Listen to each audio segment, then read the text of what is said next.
Aujourd'hui, on se retrouve pour faire un petit test sur un tapis Earthing. On nous demande souvent pourquoi il y a 100, 102 000 ohms de résistance sur un tapis. Et en fait, c'est pas que le tapis n'est pas efficace, mais c'est vraiment que on a inclus à l'intérieur de la connectique une résistance de 100 000 ohms, ce qui permet d'être conforme à la norme de tous les produits qu'on va utiliser dans l'industrie pour la mise à la terre industrielle, et ça permet aussi d'éviter les retours éventuels par la terre d'un système de ce type-là.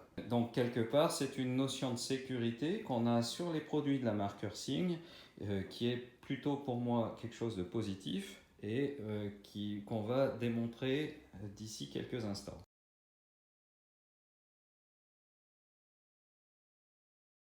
Donc on va tout simplement utiliser un testeur de prise.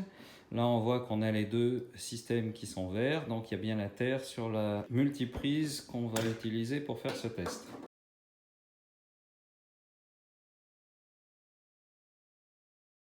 Alors ce qu'on a fait, c'est que d'un côté on se branche au niveau de la terre, qui est disponible des deux côtés sur cette multiprise d'Anel, qui est une multiprise allemande. Et puis d'un autre côté, on va voir ce que ça donne quand on utilise la pointe de touche directement sur le tapis, et on va voir la résistance en ohms. Là, on va pouvoir calculer la résistance de l'ensemble en mettant la pointe de touche sur le tapis. Et là, on voit qu'on a 103,5 kOhms, donc 103 500 ohms de résistance sur le système.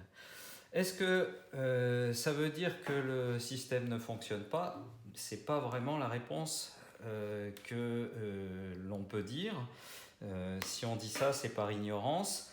Déjà, revérifions ce qui se passe au niveau du câble du système Earthing. Ben là, on va voir qu'on a déjà 100 000 ohms, enfin 100 500 ohms de résistance directement juste sur le câble. Ça veut simplement dire qu'on a encore 3000 ohms de résistance de ce tapis Earthing, ce qui ne veut pas dire pour autant qu'on ne peut pas faire du Earthing avec et récupérer les ions négatifs de la Terre et éventuellement se décharger sur le tapis, parce que ce n'est pas parce qu'il y a 100 000 ohms de résistance que ça empêche de faire ce travail-là. On va pouvoir le démontrer de la manière suivante. On va faire tout simplement une mesure de tension induite sur le corps. Donc là, habituellement, on a une pointe de touche. Je le fais de cette manière-là.